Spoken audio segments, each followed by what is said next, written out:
दोस्तों, आपको वह सच्ची कहानी नहीं पता होगी जो आज हम आपको बताने जा रहे हैं। ये एक भूतिया गुड़िया की असली कहानी है। आपने आज से पहले जो भी भूतिया गुड़िया की कहानी सुनी होगी वे सभी असली नहीं होंगी, लेकिन जिस गुड़िया के बारे में आज हम आपको बताने जा रहे हैं वो आज भी इस दुनिया में है। इस गुड़िया को कोई भी अपने घर में नहीं रखना चाहता।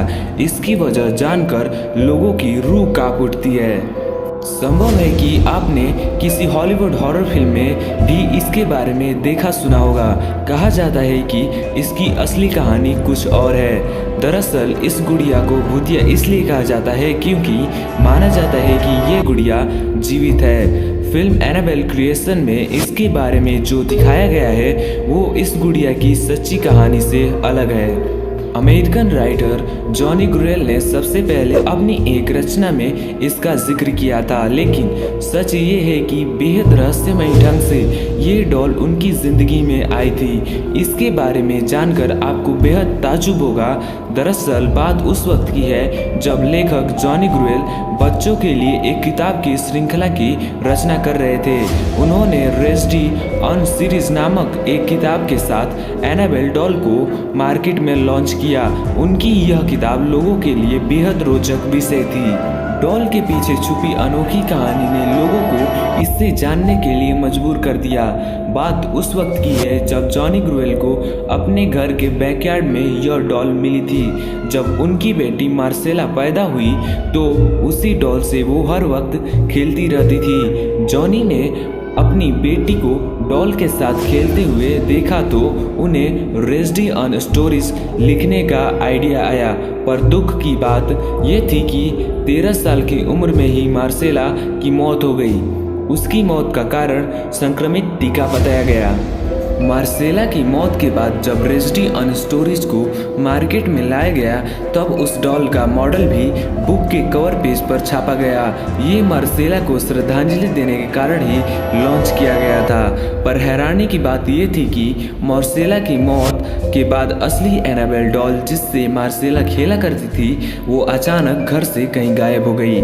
जिस रहस्यमयी ढंग से ये डॉल उस घर में आई थी ठीक वैसे ही वो वहाँ से लापता हो गई। किसी को नहीं पता कि वह गुड़िया कहाँ गई। मार्सेला ने उसके बारे में पता लगाने की काफ़ी कोशिश भी की, लेकिन उसका पता नहीं चला। और फिर एक दिन वो असली डॉल एक एंटीक शॉप में मिला। ये बात है साल 1970 की। एक नर्सिंग स्टूडेंट जिसका नाम था डोना, उसकी माँ ने डोना को ये डॉल गिफ्ट की थी, लेकिन डोना ने डॉल को पाने के बाद से ही उसमें कुछ अजीब चीज़ें नोटिस की। डोना ने देखा कि डॉल अपने आप ही पोजीशन चेंज कर रही थी। कभी कभी डोना डॉल को एक रूम में रख के कहीं बाहर जाती थी तो वापस लौटने पर वह डॉल उसे वहां नहीं मिलती थी। तलाशने पर उसे वो गुड़िया घर के किसी दूसरे कोने में मिलती थी। एक दिन डोना ने कमरे में लौटने के बाद देखा कि डॉल के हाथ और पीठ पर खून के धब्बे लगे हुए हैं। वो दहशत भरा ये नज़ारा देखकर बुरी तरह कांप गई। डोना को समझ आ गया था कि उसके साथ कुछ बुरा हो रहा है। इसके बाद डोना ने फौरन पैरानॉर्मल एक्टिविटी एक्सपर्ट एड और लॉरेन को बुलाया। एड और लॉरेन ने जब पाया कि यह डॉल भूतिया है तब डोना और ज़्यादा डर गई। उसने उस गुड़िया को वहाँ से ले जाने के लिए कहा। एड और लॉरेन उस वक्त उस गुड़िया को अपने साथ कार में ऑक्ट म्यूजियम में ले गए, लेकिन कार से ले जाते वक्त ही डॉल ने कुछ ऐसी हरकत शुरू कर दी जिसका अंदाज़ा उन दोनों को नहीं था। दरअसल गुड़िया ने अपनी पूरी ताकत से उन्हें रोकने की कोशिश की। गुड़िया ने बार बार डॉल कार का स्टीयरिंग घुमाने की कोशिश की, मानो कि वो उन्हें कहीं और ले जाना चाहती है। बड़ी मुश्किल से एड और लॉरेन अपनी मंजिल तक पहुंचते हैं।